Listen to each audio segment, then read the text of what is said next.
জি বাংলা ও star জলসার পর্দায় শুরু হতে চলেছে একাধিক নতুন ধারাবাহিক।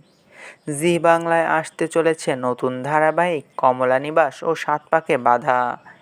এছাড়াও জি বাংলার পর্দায় আরও একটি নতুন ধারাবাহিক আসার কথা রয়েছে।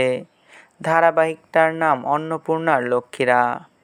এই ধারাবাহিকে প্রধান ভূমিকায় অভিনয় করার কথা রয়েছে অভিনেত্রী স্বস্তিকা ঘোষ, অভিনেতা সৌম্য সরকার সহ সোমা বন্দ্যোপাধ্যায়ের।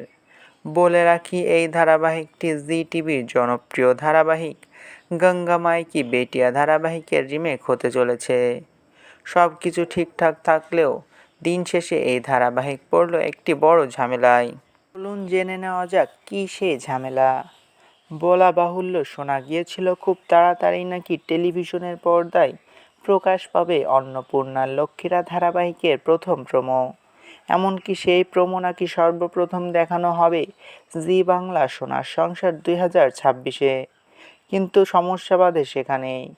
প্রথম প্রোমো শ্যুট করার পরে যখন সেই প্রোমো চ্যানেল কর্তৃপক্ষকে দেখানো হয়েছে, তখন চ্যানেল কর্তৃপক্ষর প্রোমো পছন্দ হয়নি। আর তার জন্য চ্যানেল কর্তৃপক্ষ বলেছে আবারও নতুন করে নতুন প্রোমো শ্যুট করতে। আর যার জন্য নাকি পিছিয়ে যেতে পারে এই ধারাবাহিকের প্রথম প্রোমো প্রকাশ পাওয়া। অর্থাৎ নতুন করে আবারও প্রথম প্রোমো শ্যুট করে তারপরেই টেলিভিশনের পর্দায় দেখা মিলবে স্বস্তিকা ঘোষ ও সৌম্য সরকারের নতুন ধারাবাহিক অন্নপূর্ণার লক্ষ্মীরা ধারাবাহিকের প্রথম প্রোমো। ইতিমধ্যেই স্বস্তিকা ঘোষের ফ্যানেরা অপেক্ষায় আছে কবে আবারও অন্নপূর্ণার লক্ষ্মীরা ধারাবাহিকে তাকে দেখতে পাবে। যতদূর জানা যাচ্ছে, অন্নপূর্ণার লক্ষ্মীরা ধারাবাহিকে তার চরিত্রের নাম স্নেহা। এই বিষয় নিয়ে আপনার কি মতামত তা অবশ্যই কমেন্ট করে জানাতে পারেন।